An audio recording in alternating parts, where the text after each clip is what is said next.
E na entrevista de hoje nós recebemos a Cíntia Guidini. Tudo bom, Cíntia? Seja bem-vinda. Tudo bem, muito prazer em participar do programa. Nós que agradecemos a Cíntia Guidini, ela é docente de pedagogia da Universidade de Guarulhos, é professora, vai conversar conosco sobre a nossa pauta, né, do dia hoje aqui, falando dessa pesquisa que mostra o desempenho do professor em sala de aula. Cíntia, como é que está atualmente, no seu ponto de vista, os professores, a questão do ensino, eles têm perdido tempo, têm que gastar aí o seu tempo em outros fatores dentro de sala de aula que não seja o ensino? Como é que estão chegando hoje os alunos para estudarem? Bem, nossa, é uma questão bem complexa para responder, né? Penso que até com uma postura um pouco mais pesquisadora, seria interessante a gente conseguir fazer alguns recortes, né, dessa realidade. Por um lado, nós estamos, né, vivenciando as consequências aí de uma globalização econômica que traz para a gente, né, muitas mudanças sociais, dentre elas o multiculturalismo. Não é? A desestrutura, não poderíamos falar dessa forma, mas eu penso que muitas diferentes estruturas familiares, não é? De repente, também podemos falar um pouco da questão dos valores, né? A sensação que passa para todos nós, assim, enquanto pessoas, cidadãos, que há um pouco da perda de valores como base familiar, né? Mas por outro lado, nós temos também a questão da formação de professores, né? Penso que está na hora e estamos correndo para fazer isso a contento, de formar professores mais capazes também de entender essa nova realidade, né? Eu penso assim, que não adianta a gente idealizar um aluno, a gente tem que conseguir entender que aluno é esse que a gente tem hoje.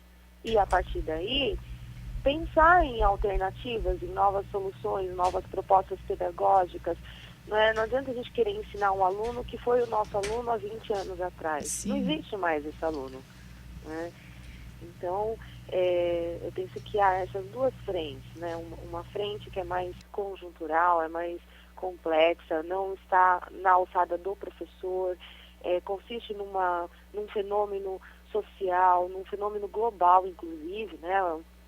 Os dados da pesquisa que temos discutido nesse programa apontam que não é um problema somente do Brasil. A questão é que no Brasil, em específico, parece-me que nós estamos tendo poucas possibilidades de lidar com esse problema. É verdade, Cíntia, você abordou aí questões que são mais complexas e tem total razão nos pontos que você nos trouxe, e a questão até, né, do relativismo também de tantas coisas, até da autoridade, tanto dentro de casa quanto na escola, né? A gente vê falta de referenciais aí para as pessoas, a gente vê uma educação até dentro de casa um pouco mais frouxa em várias áreas, questão também de ética e de moral.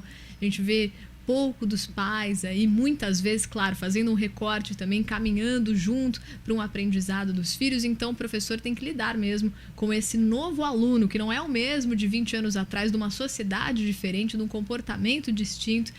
E, Cíntia, como que conseguir fazer tudo isso? O que você acha que o professor ele tem que ter as características dele mesmo, porque ele vai contribuir aí para uma formação que vai muito além das questões da matéria que ele ensina, vai contribuir para a pessoa em formação mesmo, né? Dependendo aí da idade que a pessoa tem, os valores que ela receber, ela vai levar para sempre. Então, como que o professor ele tem que lidar com isso? Que atributos ele tem que ter? Então, olha que desafio, não é mesmo? Sim, demais. Bom, penso o seguinte, como professora que forma professores, não é? Então a gente acaba, obviamente, estudando novas pesquisas que apontam o que poderíamos fazer, né? Em relação ao professor, a gente tem visto muitos estudos que apontam também para um redirecionamento do perfil do professor, né? Então, assim, a gente tem que pensar sempre no contexto em que a gente vive. Então, há 20 anos atrás, né, o nosso aluno, ele não acessava tantas informações como os alunos hoje, as crianças hoje acessam. Então, com o advento da internet, principalmente, a gente percebe que o professor, ele não pode mais se fixar naquele professor que passa o conteúdo na lousa para os alunos copiarem. Muitas vezes, inclusive, esses mesmos conteúdos, os nossos alunos já acessaram.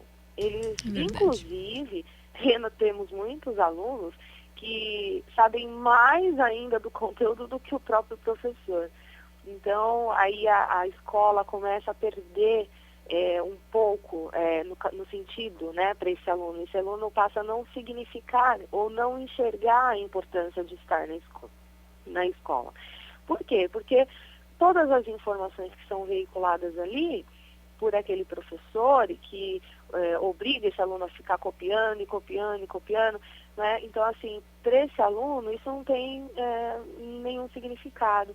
Então, eu penso que o redirecionamento que estudos já há algum tempo vem apontando é para que o professor saia desse papel de transmitir conteúdos e passe a se ocupar de um papel de mediar o encontro do aluno com o conhecimento. Perfeito. Então, com projetos diferenciados, né, mais dinâmicos. A própria pesquisa aponta isso como uma solução, no sentido de direcionar mais a metodologia ao aluno. Então, colocar esse aluno para fazer, para colocar a mão na massa mesmo. Então, qual que seria aí parte desse contrato didático desse professor? Bom, primeiramente, acho que conversar com esse aluno, entender quem é esse aluno, saber a sua história, conhecer o seu aluno de perto, dialogar com o seu aluno, né? Entender como é a sua família, quais são os valores que estão ali mediando esse aluno, né? Uma tarefa que muitas vezes fica um pouco mais difícil pela quantidade de alunos em sala de aula, mas não é algo impossível, né? Eu mesma fui professora de ensino fundamental, né? Nas piores periferias de São Paulo, digo piores não no sentido de desfavorecendo, né, os meus alunos, porque são crianças da mesma forma, inteligentes, né?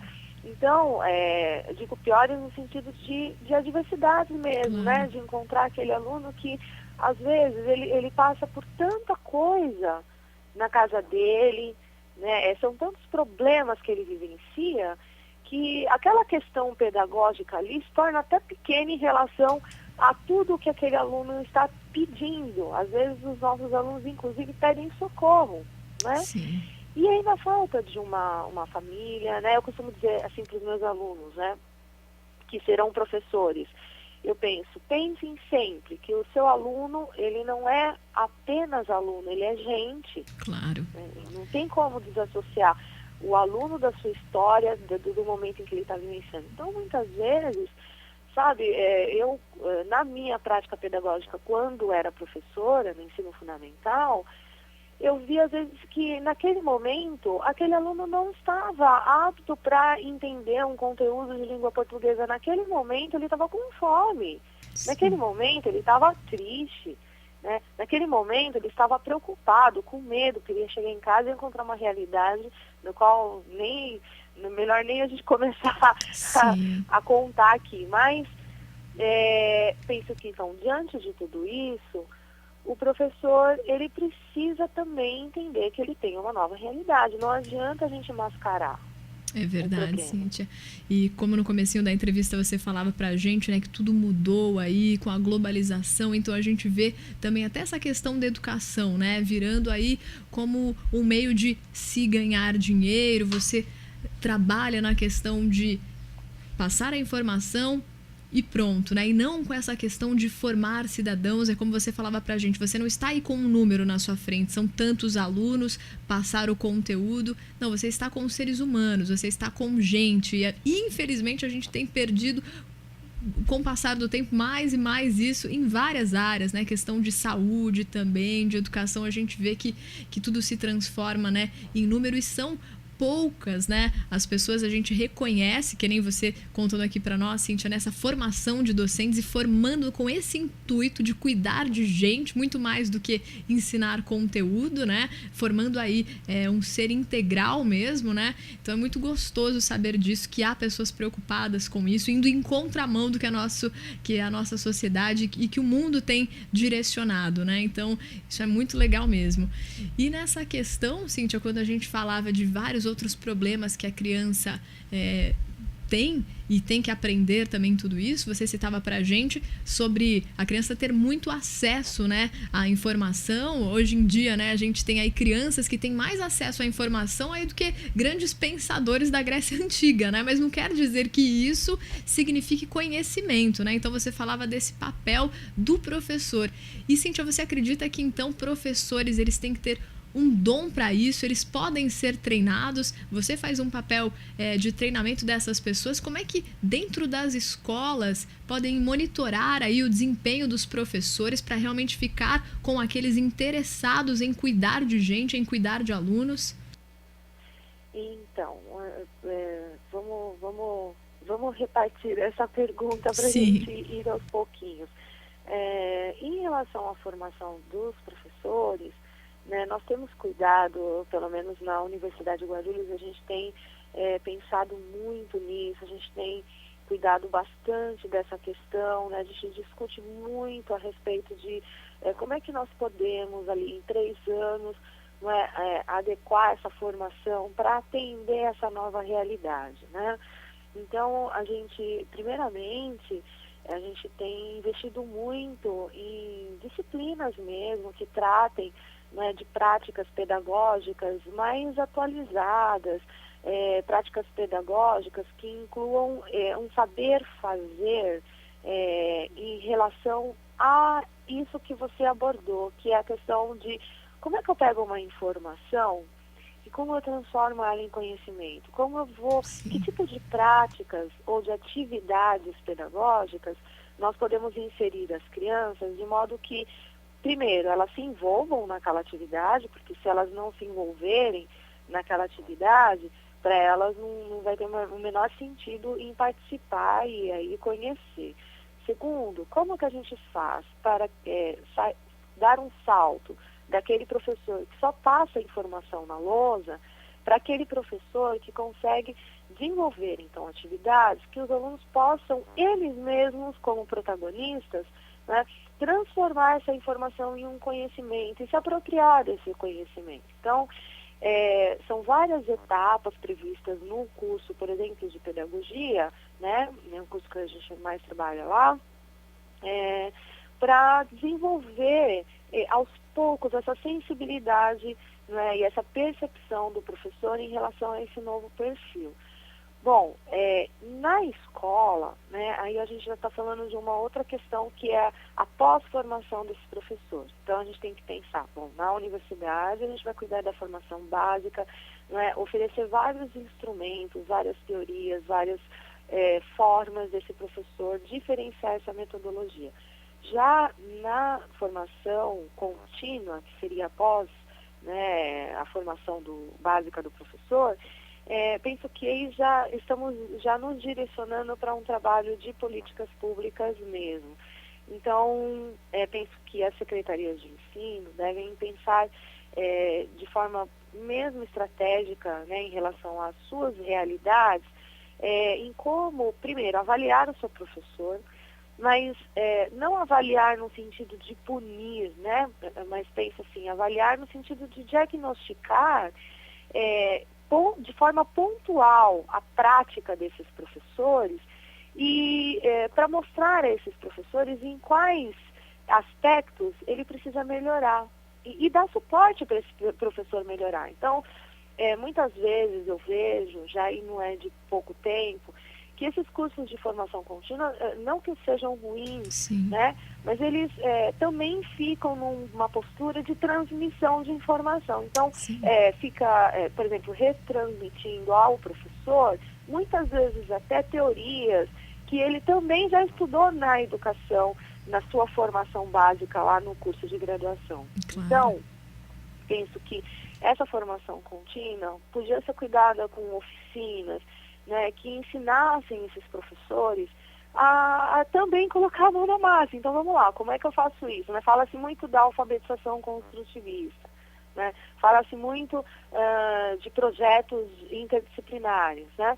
Mas vamos lá, vamos dar suporte para esses professores, para que eles possam colocar a mão na massa, fazer isso acontecer. Muitas vezes essas propostas inovadoras ficam nos planos de ensino que vão para a gaveta e ficam na gaveta, né? Então é interessante que você vai numa escola, né? E aí você vê o plano de ensino com propostas super interessantes, de trabalho com aquelas informações, mas em contrapartida, quando você vai olhar a prática do professor, ele continua com a cópia na lousa. É verdade, Cíntia. Gostei demais de tudo que você passou aqui pra gente. Que gostoso falar de educação, muito além de dados, de números, de estatística, falar de educação com quem tem formado professores preocupados, na verdade, com questões muito mais estruturais, né, dos nossos alunos hoje em dia. Então, muito legal. Até tinha um texto aqui que falava das qualidades, né, do professor. Ele nunca para de estudar, ele é didático, ele motiva, ele inspira os alunos, ele entra na realidade de cada um. O professor também mexe com a curiosidade, o professor está disponível. Cíntia, tanta responsabilidade, né, para o professor. Como é que as escolas, você acredita, se a gente pudesse aí partir por um sonho, como é que as escolas elas deveriam caminhar junto com os professores, com os pais e com os alunos? A gente precisava aí de profissionais, por exemplo, justamente que cuidassem da parte mental das crianças, do psicológico, da parte terapêutica na questão de ter psicólogos disponíveis realmente dentro das escolas. No mundo perfeito, como que a gente colocaria aí esses pontos? Nossa, olha, penso que é tão complexo isso, mas também eu penso que a gente pode aprender a olhar para esse novo desafio de uma forma mais simples ou de uma forma mais pé no chão, diria. Penso que, primeiramente, a gente precisa urgentemente pensar na reforma da carreira do professor. Penso que esse professor muitas vezes se encontra sozinho, né? Então, não dá para, por mais que o professor estude, por mais que ele seja um excelente professor pesquisador, por mais que ele seja esse professor mais sensibilizado pelas realidades que ele encontrará, mas ainda assim o professor não pode tudo. O professor precisa de uma estrutura para desempenhar bem o seu papel. Então, as escolas precisam, é só a gente olhar para as escolas particulares de ponta que fazem a coisa acontecer e a gente vai observar que o professor ele tem um psicopedagogo à sua disposição, né? O professor, a escola tem psicólogo, a escola fornece várias opções, não é? Inclusive em termos de recursos mesmo, né? Não que isso seja mais importante também, porque eu costumo dizer para os meus alunos, não adianta nada o professor ter uma lousa digital na sala de aula se ele não souber usar, né? Porque a lousa digital vai se transformar no mesmo recurso anterior que era a lousa. Exato, então, perfeito. Então esse professor ele precisa de um apoio. Não adianta colocar o professor lá, joga o professor lá na sala, né? Ele passa no concurso, vai lá, entra o professor lá na sala de aula, coloca lá as 30 crianças e seja o que Deus quiser, né? Não é assim, né? Então, eu penso que, sim, o professor, ele deve ser formado para essa nova realidade. Não é à toa, inclusive, que novas áreas de pesquisa estão surgindo. Por exemplo, recente, né? Não faz tanto tempo, que nós temos a área de neurociência, um exemplo, não é? Produzindo muitas pesquisas importantíssimas, não é, que nos ajudam, nós, professores, a entender, por exemplo, como que se constrói o pensamento na criança, quais são as reações, não é, emocionais de uma criança, de um adolescente, de um adulto. Então, muitas vezes, né, são reações até neurológicas, de ordem realmente que extrapolam apenas a questão social. Mas penso que, então, o professor ele não só precisa acessar essas novas pesquisas para entender mais e melhor esse ser humano, que é o nosso aluno, mas ele também precisa de um apoio, né? Então, penso que a avaliação precisa urgentemente ser modificada, né? No sentido de uma avaliação que apenas constata: olha, o professor é assíduo, o professor tem X porcentagem de falta, o professor pedagogicamente cumpre lá os seus deveres, o seu plano de ensino, termina o livro didático. Eu penso que a avaliação ela não poderia ser, nesse sentido, não deveria continuar apenas horizontal, ela deveria ser mais vertical, no sentido de o coordenador pedagógico, por exemplo, acompanhar mais esses professores. Ele ser instrumentalizado para fazer essa avaliação junto a cada professor na sua prática e pontuar, né? E uma outra coisa também que me surge agora, que eu costumo falar com os meus alunos, está relacionada à questão da avaliação dos próprios alunos. Então, pensa assim: olha, hoje o aluno entra na escola, vamos supor que no primeiro ciclo ele vai ficar 5 anos ali, certo? A gente precisa cuidar desse aluno. Sim. A gente precisa avaliar melhor esse aluno. Saber o que ele, mais do que saber o que ele já sabe, nós precisamos saber o que ele não sabe ainda. Olha, Cíntia, você tem... cuidar disso. Sim. Não adianta assim, a gente avalia o aluno uma vez no final do bimestre, mas isso não está avaliando o aluno. É verdade. Precisa avaliar esse aluno e, ao mesmo tempo, fazer uma leitura desse resultado e entender: bom, este aluno aqui não está bom nisso em matemática, não está bom nisso em língua portuguesa. Então, qual vai ser a estratégia? O que a gente vai poder fazer? Né? Aí, só complementando, terminando essa fala, aí o professor, como os meus alunos se espantam: mas como eu vou fazer isso com 30 alunos? Né? Como que eu vou avaliar cada aluno? Então, essa é uma nova habilidade posta ao professor, que é a capacidade de fazer a gestão da aprendizagem dos seus alunos. Então, essa história de muitas vezes avaliar em grupo é questionável, né? A gente avalia atividades em grupo, mas quando a gente quer avaliar, por exemplo, determinadas competências, habilidades, atitudes que de fato só aparecem em grupo, em atividades em grupo, como capacidade de cooperação, capacidade de liderar uma equipe, capacidade de se organizar na produção colaborativa, né? Então, isso a gente consegue avaliar. Agora, quando se trata de competências, habilidades, por exemplo, específicas, né, de apropriação de conhecimento da língua portuguesa, de história, de geografia, de matemática, essa avaliação ela tem que ser individualizada. Porque um aluno está num determinado momento de aprendizagem, enquanto que, de repente, o outro aluno ele ainda não está naquele mesmo nível.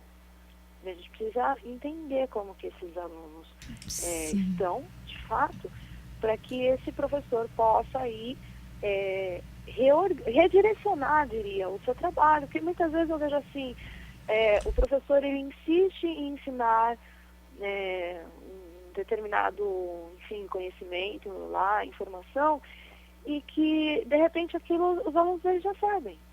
É verdade. Então, ele está perdendo tempo. Então, veja, além desses 20% do tempo total da aula, né, no sentido de manter disciplina, e penso que isso poderia ser reduzido muito quando o professor conhece seu aluno, quando ele faz um diálogo, ele se aproxima com seu aluno, ele faz um contrato didático. Eu fazia muito isso.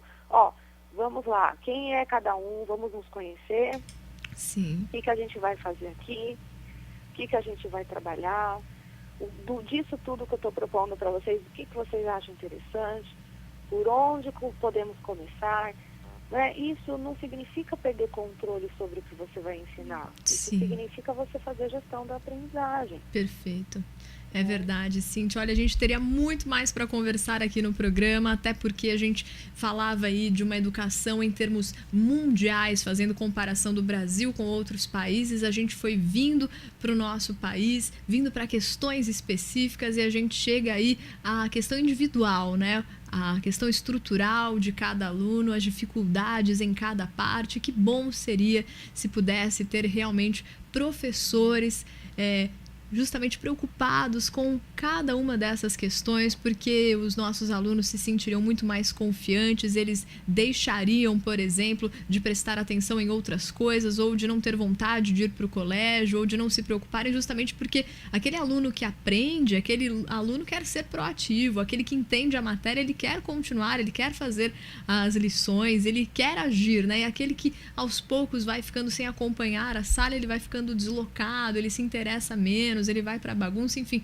são várias outras coisas. Cíntia, olha, infelizmente o nosso tempo já estourou aqui, mas enquanto a gente falava, chegaram 2 participações. Uma da ouvinte Lilian Ruth, ela diz: eu concordo com a opinião, a criança sai de casa para a escola indisciplinada, mas também acredito que alguns professores estão meio sem paciência de lidar com cada aluno de maneira diferenciada, que é o que você falava pra gente, né, Cíntia? Essa maneira diferenciada, esse cuidado com cada um.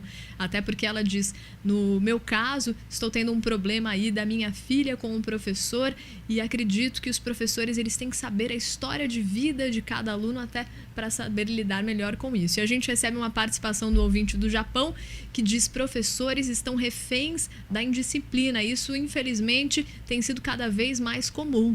Na minha época de aprendizado, lá na década de 70, o mestre ele era recebido em pé e com silêncio. Isso foi no meu tempo. Hoje em dia, até aqui no Japão, que a gente tem essa questão de autoridade ser respeitada, isso vem se perdendo e ele diz: é triste o caminho da educação mundial. Cíntia, eu queria te agradecer demais e gostaria que você deixasse algum contato onde as pessoas pudessem ter mais informações desse seu trabalho, até porque esse assunto ainda tem muito o que se falar, né, Cíntia? Pois é. Bom, eu posso deixar um e-mail, pode ser? Claro. Então tá bom, eu vou deixar um e-mail mais acessível, o Cíntia com C-I-I-T-H, que é o meu nome, acrescido de Guidini, né, que se coloca G-U-I-D-I-N-I, então Cíntia Guidini, tudo junto, @ig.com.br. E aí estou disponível a qualquer pergunta e também agradeço demais a participação. É uma experiência muito boa poder compartilhar com todo mundo um pouquinho das nossas angústias, da nossa trajetória, do nosso trabalho. Perfeito, Cíntia. A gente que agradece demais mesmo, contando aqui não só com uma entrevistada, mas com um ser humano que tem realizado um trabalho contribuindo demais para a nossa sociedade. Para a gente é um privilégio mesmo hoje ter falado com a Cíntia Guidini, docente de pedagogia da Universidade de Guarulhos e professora. Cíntia, então olha, até uma próxima. A gente te espera aqui outras vezes também em outros programas. Sem dúvida. Obrigada pelo convite. Muito obrigada.